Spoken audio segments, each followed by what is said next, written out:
persoalan dari PDI Perjuangan bukan lagi antara pihak PDI Perjuangan dengan pihak luar, melainkan adalah pertemuan kepentingan antara Megawati Soekarnoputri dengan Puan Maharani itu sendiri.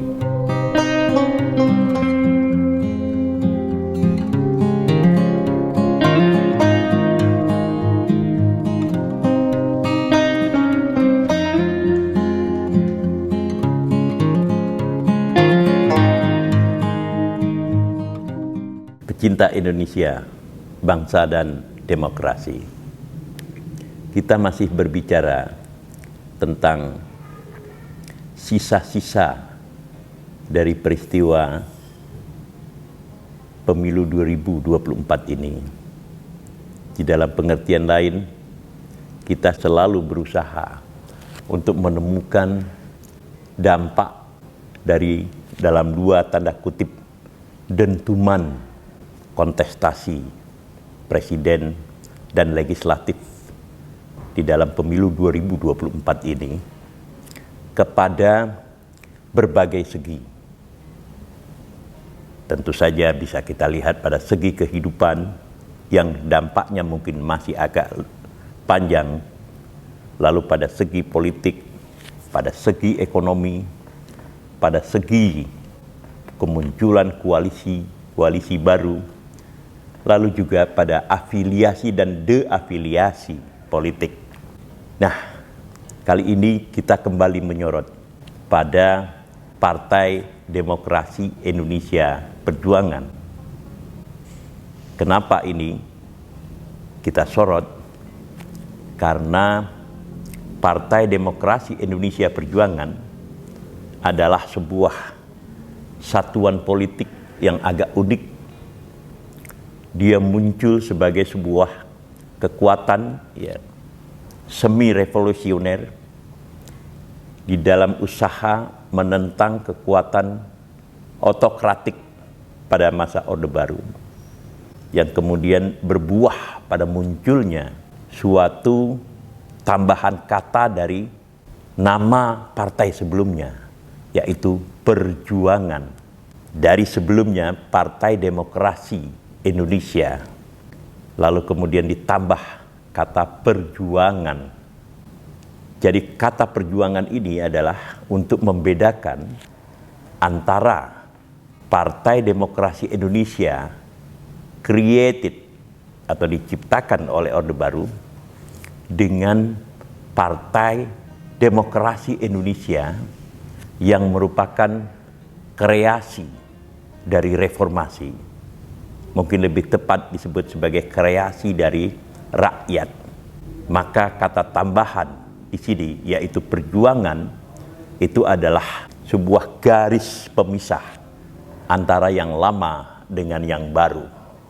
Setidak-tidaknya inilah yang secara teoritis kita katakan, sebab di dalam beberapa hal banyak juga tokoh-tokoh yang sebelumnya berada di dalam kekuasaan atau bahkan menjadi aktor Orde Baru, itu kemudian berpindah ke dalam Partai Demokrasi Indonesia Perjuangan. Tapi bukan itu yang mau saya bicarakan di sini. Yang mau saya bicarakan adalah riak atau dampak dari hasil pemilu 2024 ini terhadap PDI Perjuangan.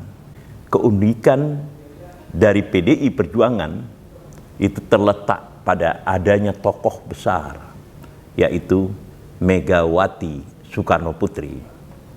Dan hampir bisa kita katakan, tanpa Megawati Soekarnoputri itu tidak ada apa yang disebut dengan PDI Perjuangan.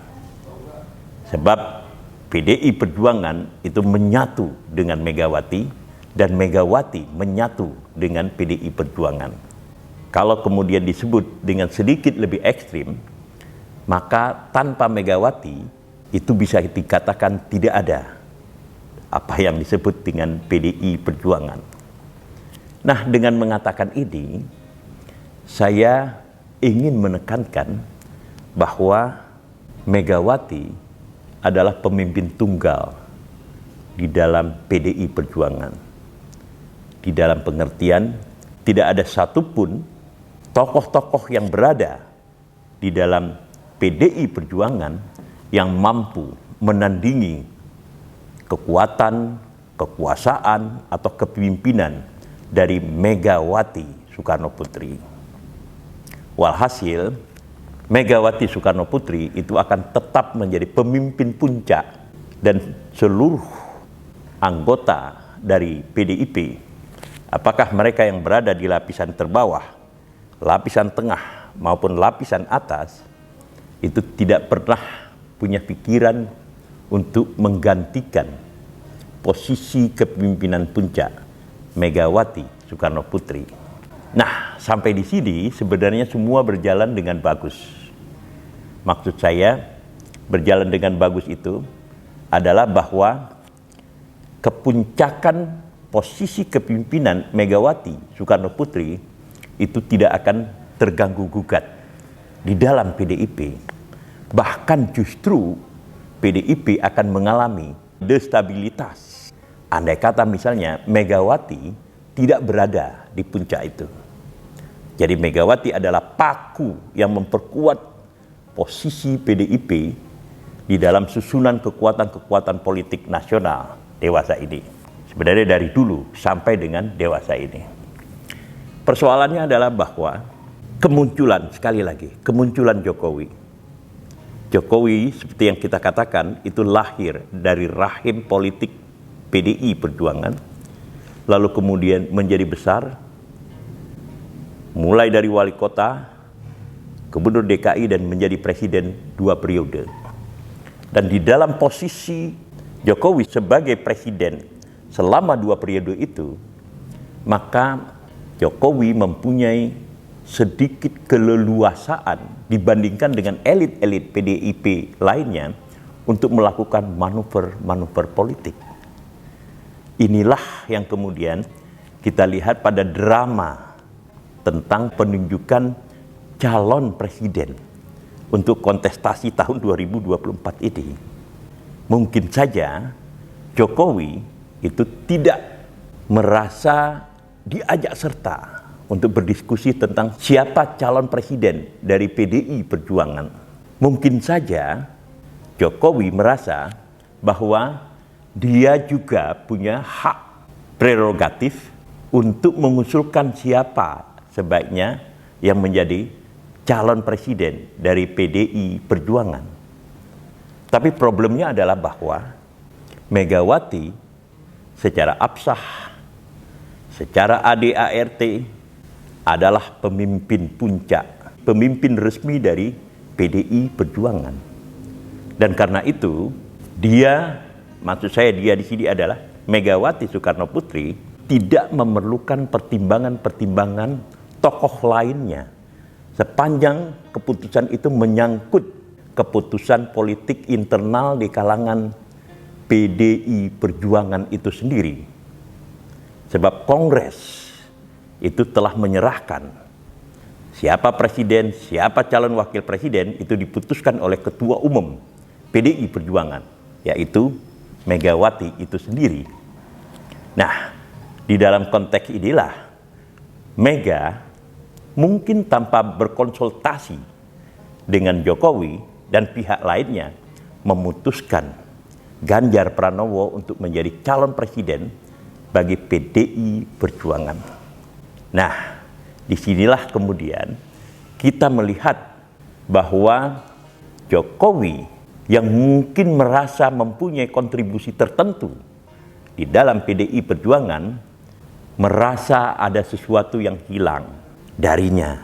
Maka inilah pangkal dari munculnya seakan-akan ada dualisme kepemimpinan di dalam PDI Perjuangan, yaitu ada Megawati sebagai pemimpin resmi di dalam partai tersebut, lalu kemudian ada Jokowi yang pengaruhnya makin lama makin meluas karena posisi kepresidenannya selama 2 periode. Nah, kita tahu kemudian bahwa tetap saja Megawati di dalam konteks pertarungan internal ini yang memenangkan calonnya, yaitu Ganjar Pranowo. Tapi sampai pada titik ini, kita melihat ada sebuah gejala baru yang kita sebut dengan dualisme itu tadi. Sementara kemudian masa PDI Perjuangan melihat Megawati sebagai pemimpin puncak, tetapi pada saat yang sama mereka juga melihat ada sesuatu yang bisa diharapkan dari Jokowi justru di dalam lingkungan Partai Demokrasi Indonesia Perjuangan itu sendiri, yang sekali lagi dipimpin oleh Megawati Soekarno Putri secara tunggal. Tapi dualisme ini segera hilang karena Jokowi kemudian memutuskan lain. Dia keluar dari PDI Perjuangan dan memilih untuk mendukung tokoh lain yang kemudian sama-sama kita ketahui. Nah, hasil dari pilihan Jokowi untuk meninggalkan PDIP inilah yang masih menimbulkan riak di dalam PDI Perjuangan. Kenapa? Karena walaupun tidak terlalu tepat, tiba-tiba kemudian kita melihat Puan Maharani, putri dari Megawati Soekarno Putri itu sendiri, itu sedang berusaha menciptakan sebuah warna baru di dalam political behavior, di dalam tingkah laku politik internal PDIP itu sendiri. Tentu kita tahu sebagai putri dari Megawati, dialog antara Megawati Soekarno Putri dengan Puan Maharani itu berjalan tetap mulus. Tentu di dalam konteks ini Puan Maharani tetap memposisikan dirinya sebagai putri, sebagai anak langsung dari Megawati Soekarno Putri. Jadi di dalam konteks ini kita kemudian tidak melihat ada semacam dualisme kepemimpinan di dalam PDI Perjuangan seperti yang kita lihat tadi antara Megawati Soekarno Putri dengan Joko Widodo. Persoalannya adalah bahwa secara psikologis PDI Perjuangan as a whole, ya, secara keseluruhan bergabung dengan situasi psikologis Megawati Soekarno Putri yang merasa di pihak yang ditinggalkan oleh Jokowi, dan karena itu pasti kemudian terpengaruh terhadap cara-cara mereka merumuskan perjuangan politik, merumuskan sikap politik mereka, lalu kemudian merumuskan bagaimana mereka menjaga distansi, menjaga jarak dengan kekuatan-kekuatan yang dianggap menang sekarang ini. yakni pasca pemilu 2024 itu adalah gabungan antara Prabowo dengan Jokowi. Dan karena itu, seperti yang kemudian kita lihat berkali-kali, bahkan di dalam beberapa hal secara sangat konsisten, Megawati Soekarno Putri cenderung memperlihatkan sebuah sikap dan pandangan kritis baik terhadap proses politik yang berlangsung sampai dengan pemilu 2024 ini maupun pandangannya yang saya maksudkan di sini adalah gabungan antara Megawati dengan PDI Perjuangan secara keseluruhan tentang masa depan politik Indonesia dan masa depan pemerintahan di Indonesia setelah pelantikan presiden dan wakil presiden pada Oktober 2024 ini. Di dalam arti kata lain, ada usaha untuk menjaga distansi antara calon penguasa di masa depan, calon pemerintah di masa depan, dengan sikap-sikap politik Megawati dan PDIP mendatang. Ini sebuah trace, sebuah goresan yang pada dasarnya sudah bisa kita lihat sejak awal.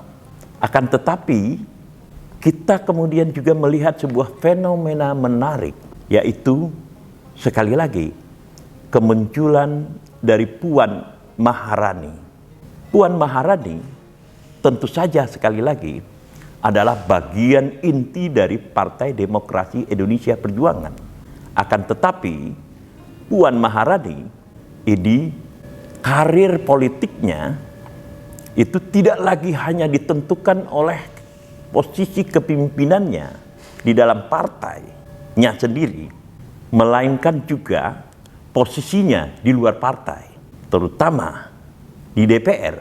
Pertanyaannya adalah bahwa apakah Puan Maharani itu akan tetap menjadi ketua DPR di dalam kepengurusan dan di dalam politik parlemen 5 tahun mendatang, kendati pun secara sangat jelas bahwa PDI Perjuangan, partainya Puan Maharani itu sendiri, tetap menjadi juara pertama di dalam pemilu legislatif. Nah, pertanyaan-pertanyaan yang semacam ini itu menyangkut karir politik Puan Maharani di luar partainya sendiri. Karir politik Puan Maharani di luar Partai Demokrasi Indonesia Perjuangan itu sama pentingnya, yaitu ketua DPR. Persoalannya adalah bahwa penentuan apakah Puan Maharani tetap menjadi ketua DPR atau tidak menjadi ketua DPR itu telah berada di luar kapabilitas dari partainya sendiri. Sebab itu menyangkut negosiasi dengan berbagai partai politik yang menang lainnya. Terutama di dalam konteks ini adalah Koalisi Indonesia Maju di bawah kepemimpinan Prabowo Subianto. Nah, di dalam konteks mempertimbangkan pertanyaan apakah Puan Maharani akan tetap menjadi ketua DPR untuk 5 tahun mendatang, inilah kemudian menyebabkan terjadinya sebuah political adjustment di dalam tingkah laku politik dari Puan Maharani yang kemudian diintrodusir, diperkenalkan kepada selagorde PDI Perjuangan.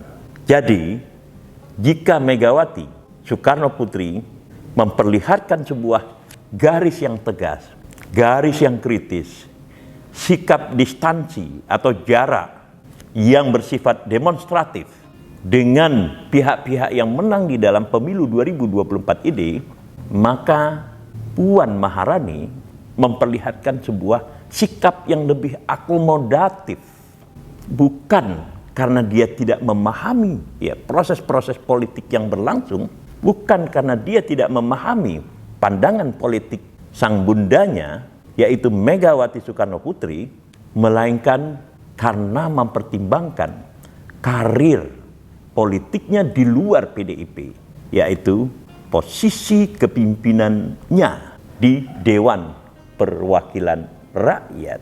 Jadi, jika kita lihat seperti ini, maka ada tetap dalam posisi dua tanda kutip, tetap ada semacam dualisme di sini dan sekaligus juga dilema secara psikologis. Bagaimanapun juga Megawati Soekarno Putri mestinya memperhatikan perasaan dari putrinya, yaitu Puan Maharani, tentang karir putrinya ini, karir Puan Maharani di luar Partai Demokrasi Indonesia Perjuangan, yaitu di DPR. Tetapi pada saat yang sama, kemudian Megawati Soekarno Putri itu tidak bisa melepaskan karakter politik dan karakter kepemimpinannya sebagai seorang yang bersifat prinsipalis. Jadi, kalau kita mau meringkas di sini, persoalan dari PDI Perjuangan itu mulai terjadi proses pengkerucutan bukan lagi antara pihak PDI Perjuangan dengan pihak luar, melainkan adalah pertemuan kepentingan antara Megawati Soekarno Putri dengan Puan Maharani itu sendiri. Jadi mungkin persoalan PDI Perjuangan baru bisa diselesaikan secara relatif tuntas di dalam konteks konsolidasi kekuatannya, andai kata ada kesepakatan antara Megawati Soekarno Putri dan Puan Maharani.